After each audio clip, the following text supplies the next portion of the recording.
Bonjour tout le monde. Non, il n'existe pas deux épartis. Je suis bien seul à tenir cette chaîne. Je me suis juste coupé les cheveux. Vous en avez marre d'offrir à vos convives toujours les mêmes curly, toujours les mêmes Pringles, ces petites boîtes à 4 compartiments qu'on aime, bien sûr. Bien sûr, c'est toujours très agréable de piquer une petite boule de fromage, une petite boule à la tomate. Mais vos convives, est-ce que vous avez déjà reçu un « Waouh, mais comment tu as fait ça? C'est incroyable, l'apéritif que tu nous offres ?» Non, parce qu'avec ça, on ne surprend personne. Aujourd'hui, on se retrouve pour une vidéo où nous allons faire 3. Puisque j'ai 3 feuilles, 3 recettes d'apéritif très simples, très simple, mais qui va surprendre. Avec la première recette, je peux vous assurer qu'on va puer du bec.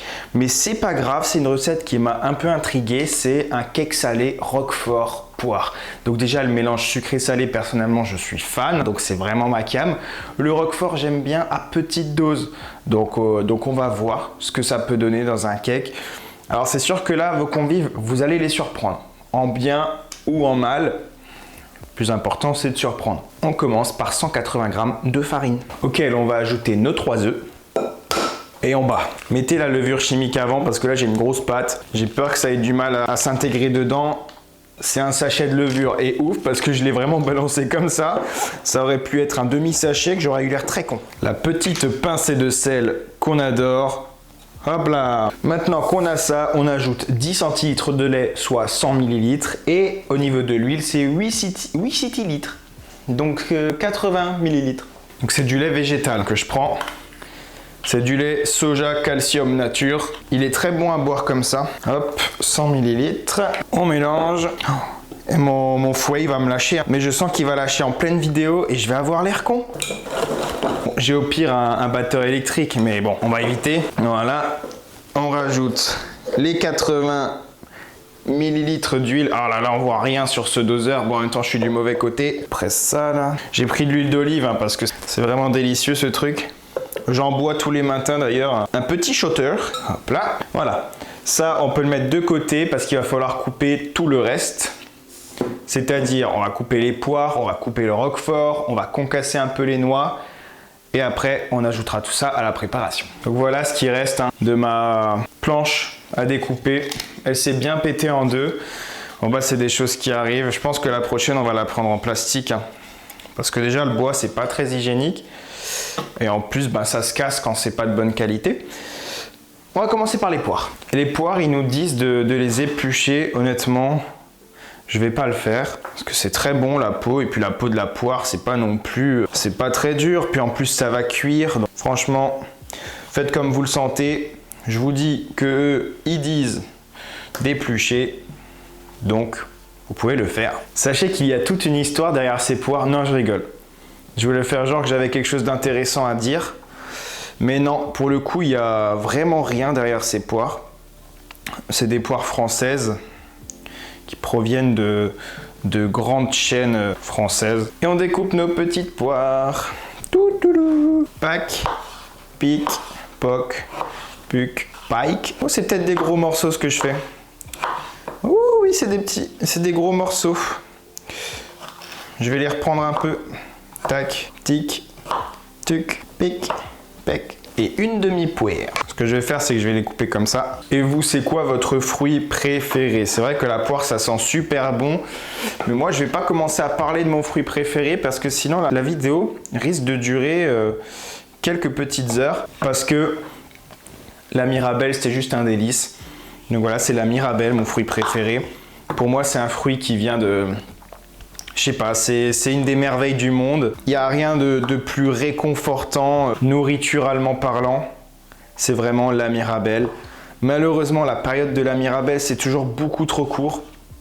Donc on en reparlera en été. Je peux vous assurer que vous allez en bouffer de la Mirabelle. Il est parti avec. Non, c'est vrai que par contre, la poire, on est vraiment sur un grand délice. Faudrait faire une tier list. Hein. Une tier list des fruits. Oh là là, et j'arrête d'en manger parce que sinon, il n'y en aura plus dans le cake. Ensuite, on concasse. Ah non, on va d'abord concasser un peu les noix parce que sinon on va déjà avoir les mains qui puent. Au niveau des noix, on est sur 100 grammes. Tac, je vais prendre ça. Oh, bah sachez que un petit cerneau de noix, c'est 2 grammes. Wouh, mollo mon ami. J'ai 101 grammes, c'est pas très grave. Tac.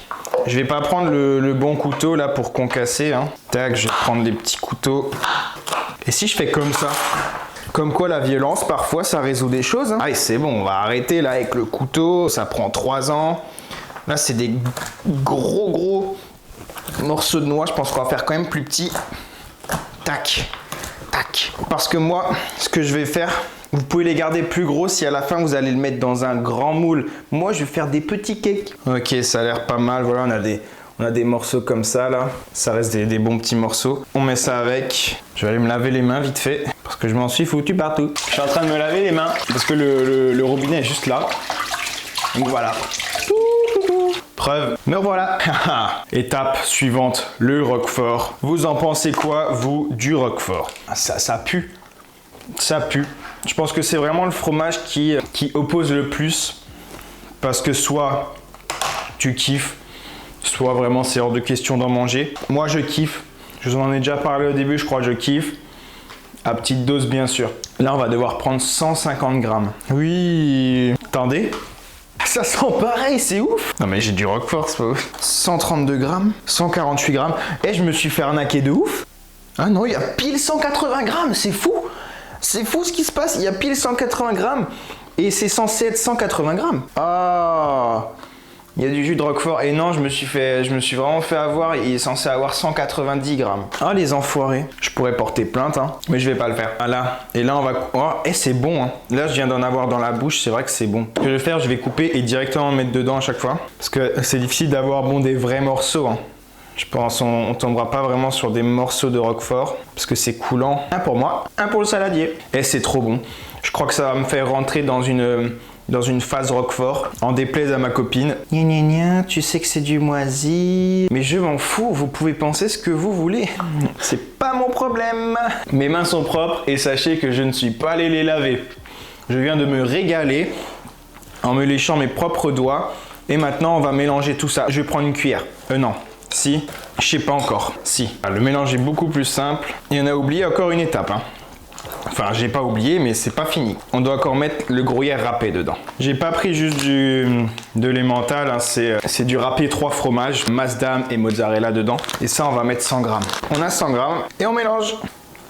On peut rajouter un petit peu de sel et du poivre. Je vais pas rajouter de poivre parce que le poivre qu'on a, il est immonde. Il pue encore plus que le roquefort, c'est pas la peine. Sel, j'en mets un tout petit peu parce qu'honnêtement, ça va déjà être tellement goûtu. Faudrait pas qu'on vienne cacher le goût de la poire et tout. Donc maintenant, c'est à vous de voir si vous voulez faire des grands cakes ou des petits. Moi, je trouve que quand c'est pour un apéritif, c'est toujours plus sympa d'avoir des petites portions individuelles. Donc je vais en faire des comme ça. C'est juste ma préférence. Hein. Après, libre à chacun de faire comme il veut. Voilà, les moules sont bien remplis. J'ai eu de quoi en faire quand même 3, 6, 9, 12, 15, 16, 17, 18, 19, 20, 21, 22, 23, 24. Donc 24 portions. Je pense que ça convient en général à tout type de soirée. Hein. 24, si vous avez beaucoup d'amis, il y en aura peut-être un par personne. Si vous en avez moins, ce sera 2 par personne. De toute façon, il faut compter ceux qui n'aiment pas le roquefort. Donc vous pouvez déjà en enlever. Donc je pense que voilà, c'est une très bonne portion. Donc le four chauffe à 180 degrés. Si vous avez un grand moule à cake, c'est normalement 50 minutes. Moi, vu que j'ai des petits, ça va vraiment être à surveiller. Hein, parce que ça va cuire très vite. Donc soyez attentifs. C'est parti. Deuxième recette. Là, il va y avoir besoin de très peu d'ingrédients. Parce qu'il nous faudra du tofu au curry. Je n'en avais pas, j'en avais au sésame. C'est pas grave. 2 carottes, 4 cuillères à soupe de mélange de graines. Donc moi j'ai pris courge et tournesol et de la sauce soja. Ça va être une recette un peu plus basée sur l'esthétique. Parce que les carottes, on va les rouler et faire du coup des petits... C'est très décoratif en fait. Donc j'ai très hâte de voir si ça fonctionne bien. Et on va essayer tout de suite. Donc pour l'instant, on va peler et laver ça. Donc on va déjà leur enlever le bout. Alors, sachez que je vous conseille du coup pour cette recette, si vous trouvez des carottes épaisses et relativement droite. C'est pas trop notre style de faire du tri dans les légumes, mais là c'est vraiment pour avoir quelque chose de beau, parce qu'il va falloir que ça puisse tenir debout, il va falloir que ce soit assez symétrique. Et ce qu'il faut du coup, c'est les détailler en long. Je vais déjà les éplucher du coup. Pour cette recette, j'aurais bien aimé avoir une petite vidéo pour me guider, parce que là ils disent de faire du coup des lanières à l'aide d'un économe, mais honnêtement mon économe il fait des trucs, bah c'est très très fin. Donc est-ce que ça tiendrait? Est-ce que ça pourrait peut-être tenir? Parce que moi au début j'ai pensé plutôt le faire avec un couteau. Attendez, parce que déjà il faut avoir quelque chose de droit. Et je vais voir si j'arrive à faire du coup des lanières épaisses. En appuyant bien, j'ai l'impression d'avoir quelque chose plutôt pas mal. Parce qu'après il faudra... Bon là ça casse. Hein. En le tournant ça casse. C'est normal, il faudra le cuire un peu. En vrai ça peut le faire. Ça peut le faire. Je les mets directement dans une casserole parce qu'il va falloir les faire cuire comme je viens de dire. Donc je vais continuer comme ça en appuyant vraiment fort. Là je commence à avoir du mal. J'ai essayé de couper avec un couteau. Avec un bon couteau, vous pouvez avoir quelque chose de pas mal. Maintenant j'espère que c'est pas trop épais quoi. Au moins ça nous permettra de faire un petit test. Ça c'est pas utilisable. Ok, j'ai trouvé une astuce. C'est de la mettre à plat. Vous la mettez à plat. Et vous appuyez comme ça là, à l'aide des deux mains, et ça marche une fois sur deux. Pour les impatients comme moi, je vous déconseille vraiment cette recette. Je trouve ça très frustrant de ne pas réussir à obtenir le résultat. Je pense que c'est pas du tout le résultat voulu, ce que je fais, on verra. Après on verra, peut-être que je parle trop vite, mais... Et pourtant je les défonce hein, les carottes. Hein. Je reviens, j'ai peut-être un outil qui pourrait aider. Cette merveilleuse boîte qui a plusieurs côtés. Et le côté qui va nous intéresser, c'est celui-ci qui pourrait faire des lamelles. Et si je découvre ça alors que j'ai déjà fait les 2 carottes limite, je serais un peu deg, mais je serais plutôt content quand même que ça fonctionne. Bah voilà, ça marche beaucoup mieux. Je ferai de la purée ou de la soupe avec les premières carottes que j'ai fait. Mais je recommence avec cette boîte. Hein. En attendant, nos cakes ont l'air vraiment pas mal là. Je vais juste éteindre le four pour les laisser cuire un peu à l'intérieur. Je les laisse dedans. Au final, si la carotte n'est pas parfaitement droite, regardez, elle est un peu courbée. Et ben voilà. Et ben voilà, ça me fait des toutes petites lamelles. Ah, c'est... Pouh, cette recette, franchement, je pense que c'est une qui me tend le plus là. Hein. Ce que je vais faire, je vais quand même piocher parmi les meilleures que j'ai pu couper avant. Waouh! Parce que là, c'est une catastrophe, c'est en train de me tendre. Le reste, ça va partir en purée. Moi, je vous le dis, au moins pour la purée, on n'est pas obligé de couper des petites lamelles et de faire genre qu'on est dans un restaurant gastronomique 5 étoiles. Je vais mettre de l'eau là-dedans et je vais mettre ça à cuire pendant 10 minutes. 10 minutes, ça veut dire que là, il est 11h22, et ben 11h37, je les sors. En attendant, les petits loulous, les petits loustiques, les petits choux à la crème, ils sont là, nos cakes, c'est merveilleux. Ça sent fort. Ça sent fort. Et c'est le but. Voilà, je peux déjà vous en sortir. Hein. Il fume encore et il lâche feu. C'est mou, c'est encore très chaud, donc on va quand même le laisser refroidir. Les carottes sont bien cuites, je vais les laisser refroidir hein, parce qu'il va falloir les manipuler. Donc c'était vraiment dans le but de les ramollir et qu'elles ne se cassent pas. Lorsqu'on va les manipuler, on va voir ça, je laisse ça de côté. Il est là, il est là. Je suis vraiment content parce que pour moi, une vidéo sans blender n'est pas une vidéo. J'ai mis mes 125 grammes, pas je dis de bêtises, oui, 125 grammes de tofu là-dedans.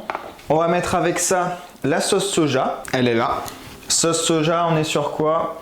3 cuillères à soupe. J'ai de la sucrée, c'était de la salée normalement, mais c'est pas grave, je vais mettre une cuillère à soupe de sucré. Le salé, ça peut être bien ça. Ça peut être pas mal. Voilà. Et ça, on va du coup le mixer jusqu'à obtenir un mélange crémeux. Bon, mélange crémeux, je crois que je vais pas l'obtenir là-dedans. Parce qu'en fait, ça reste accroché aux parois. Et ne pensez pas que c'est de la faute du blender. Hein. Ah non. C'est 100% de ma faute. Hein. Vu que de base, c'était au curry, je vais en rajouter un peu. Par contre, ils disent de saler, mais n'importe quoi. Surtout, ne rajoutez pas de sel. Hein. Surtout pas. Et je vais écraser un petit peu à la fourchette. Donc on a un mélange qui nous permet de former un petit peu des formes. Je pense que c'est ça qui est pas mal, former des formes. Vraiment, c'est totalement logique ce que je dis. Et donc, on va passer à l'assemblage. Attention, parce que si là la recette me fait encore péter un plomb, je risque de tout casser. Ouh. Je sors une assiette, je cherche mes lamelles. C'était ni plus ni moins le couteau qui a failli me trancher. Ok, alors je prends une lamelle, je vais prendre une petite cuillère. Je sais pas si cette cuillère vous dit quelque chose à vous. Il y a des petites étoiles dessus. En fait, c'était une cuillère que j'avais dans un paquet de céréales quand j'étais tout petit et je l'ai toujours et c'est ma cuillère préférée. Donc on met un petit peu de notre mélange à une extrémité et là on va essayer de la rouler. Ok. Pour l'instant ça tient même ensemble, j'ai même pas besoin de mettre un pic pour le moment. Attention, peut-être que je suis en train de changer d'avis sur la recette. Il se pourrait. Bah continuons. En fait c'est possible que j'ai très mal interprété le côté épais de la chose et qu'au final c'était pas si épais qu'il fallait faire. Parce que c'est au contraire celles qui sont épaisses qui me posent problème. Celles qui sont épaisses, elles se cassent. Bah je vais goûter. C'est très bon. Peut-être un peu trop salé. J'ai pas mal de mes carottes qui se sont brisées, j'ai l'impression. J'ai pas mal de petits morceaux. Bon bah ça par exemple, ça va être trop épais. Ça comme dirait Orelsan, c'est perdu d'avance. Ah, elle se défait, donc elle est pour moi. Et le reste, tout ça c'est cassé. Donc voilà, j'en ai pas énormément. Il me reste beaucoup de ça. Ça, je mettrais peut-être pareil dans la soupe. Ça, c'est vraiment la bonne astuce. De toute façon, toujours de faire une soupe avec tout ce qui n'a pas fonctionné. Ce qu'on va faire, juste prendre un petit pic. J'en ai piqué une. Ça rend plutôt bien. Ça rend plutôt bien. Ça tombe en dessous. Ça tombe en dessous. On va du coup mettre, ils disent un mélange de graines. Il faudrait parsemer et tout. Mais j'ai vraiment pas la place de parsemer quoi que ce soit. À la fin de la vidéo, je vais essayer de faire une belle présentation avec tout ce que j'ai fait au final. Ce que j'ai acheté, c'est un petit mélange de salade. Il y a maïs, betterave, carotte, de la mâche, du chou blanc pour faire la présentation. Je vais laisser ça au frais. En tout cas, je peux vous dire d'ores et déjà que cette recette n'est pas validée du tout. Après, je suis personne pour valider des recettes. C'est juste, moi, elle me convient pas. Et c'est de la minutie chiante parce que ça casse, parce que j'ai pas réussi à faire des bonnes lamelles. Si vous avez vos bonnes lamelles, toutes parfaites, toutes symétriques, qui ne se cassent pas trop épaisses, pas trop fines, alors oui, vous arriverez à faire vraiment quelque chose de sympa. Mais si vous n'avez pas l'outil nécessaire pour bien découper la carotte, bah ça va vous ruiner la recette en fait. On est parti pour la dernière recette. La dernière recette, c'est des bouchées au fromage et à l'olive. Donc, il nous faut 150 g de farine, 80 g de parmesan râpé. Il nous faudra de l'origan séché. Je n'aime pas l'origan, je vais prendre un mélange provençal. Il nous faut 50 olives farcies. Ne vous amusez pas à les compter. Moi, j'ai tout mis dans mon petit bac. Voilà. Il nous faut 100 g de beurre et 2 cuillères à soupe d'eau, des ingrédients assez classiques, sauf les olives, on n'en a peut-être pas tout le temps à la maison. Donc ce qu'on va commencer à faire, c'est qu'on va mélanger la farine, le beurre, le parmesan, l'origan et l'eau, donc quasiment tout déjà. Farine, on a bien dit que c'était 150 g. Voilà. Farine, beurre. Le beurre, du coup, je l'ai fait bien crémeux. Je l'ai mis légèrement au micro-ondes. Le parmesan, 80 g. Le parmesan, qu'est-ce que c'est bon? C'est bon, on a 80 g. On va mettre notre mélange provençal. Bon, c'est 2 cuillères. Bon, moi j'y vais. Ah, c'est 2 cuillères à café. J'y vais quand même. Et 2 cuillères à soupe d'eau. Ah, attendez, ma cuillère à soupe est prise. Voilà. Je vais mélanger à la cuillère. Si jamais ça se mélange pas bien, je ferai à la main. J'ai pas la patience. Franchement, j'ai pas la patience. Ça, vous allez vite, très vite l'apprendre. Je pense que vous l'avez déjà appris avec la recette aux carottes, mais je vais faire à la main. Je me rends compte quand je suis concentré, je tire la langue. Je sais pas si vous avez un petit tic et toc comme ça. Et ouais, c'est vraiment ça. Je fais toujours une tête un peu bizarre quand je suis concentré. Là. Comme ça, là. La boule de pâte est bien travaillée. Tac, on n'hésite pas d'être un petit peu vilain avec elle. Et là, ce qu'on va faire, c'est qu'on va la mettre 30 minutes au réfrigérateur. Ça y est, notre pâte a reposé, on va la sortir. On se réveille. Il est l'heure d'aller se faire écraser la face. Voilà, elle est là, elle est toute belle. Donc maintenant, ce qu'on va faire, c'est que entre deux plaques de papier sulfu, entre deux feuilles, pardon, je vais déjà fariner. On va fariner légèrement. Enfin, légèrement. Oui et non, hein. Je pense qu'il ne faut pas trop hésiter parce que si ça accroche. Après, il y a la plaque de papier sulfu. Hein. C'est quelque chose qui n'accroche pas trop. Mais quand même, assurons-nous de ne pas faire de bêtises. Tac. On met notre pâte, on la met là. Je prends un petit peu de farine sur le dessus. Je recouvre avec l'autre feuille. Et là, attendez, je vais déjà faire à la main un petit peu. Bah, ça bouge, hein. Bah, ça bouge. Pas convaincu de ça. Je sais pas si ça marchait pour eux, hein.